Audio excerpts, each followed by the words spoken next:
आते, कभी अपने जिले, कभी राजधानी तक आकर किस्मत घिसते, कभी विधानसभा, कभी मंत्रियों के घर के आगे गुहार लगाते। ये लोग कौन?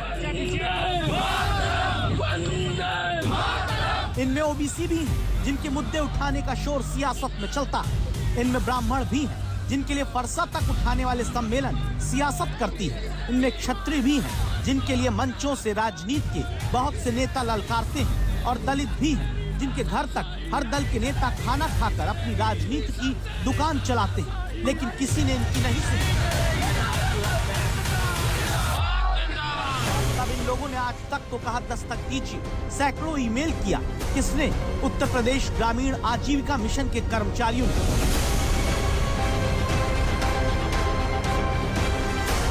समस्या आप तक पहुंचाने के लिए आज तक संवाददाता समर्थ श्रीवास्तव इनके पास पहुंचे।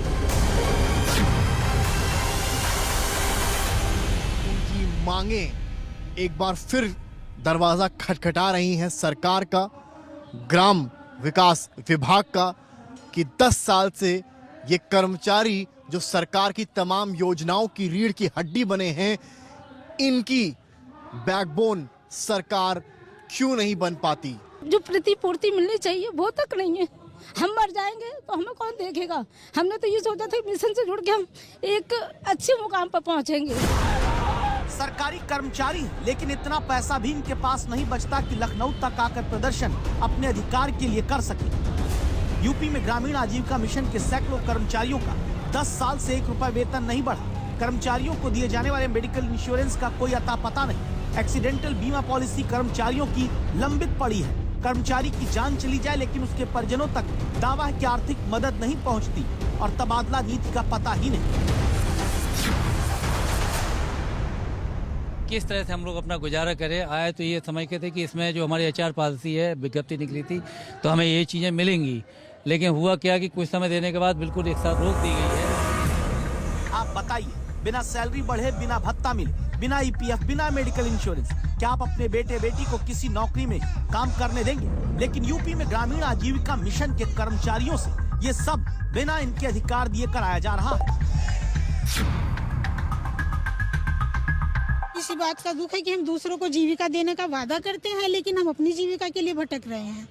और जो हमारी सैलरी आती है 22,500, उसी सैलरी में से हमें फील्ड वर्क भी करना होता है।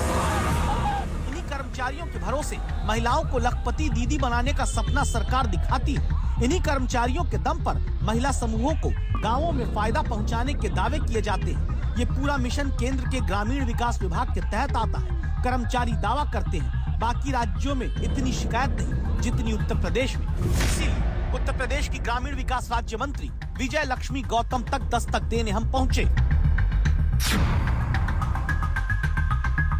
निश्चित रूप से उनकी जो मांगे हैं, मुख्यमंत्री जी इसको संज्ञान में ले लिए हैं, हमारे कैबिनेट मंत्री जी भी ले लिए हैं। निश्चित रूप से कैबिनेट में बैठ करके उसका हल पर लोग निकालेंगे।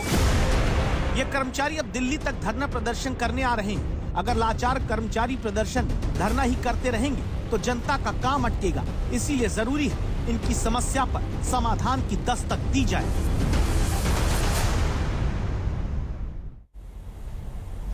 रुक रहे हैं ब्रेक के लिए। ब्रेक के बाद आपको दिखाएंगे कि भारत से पंगा है वो मालदीव को कितना महंगा पड़ा।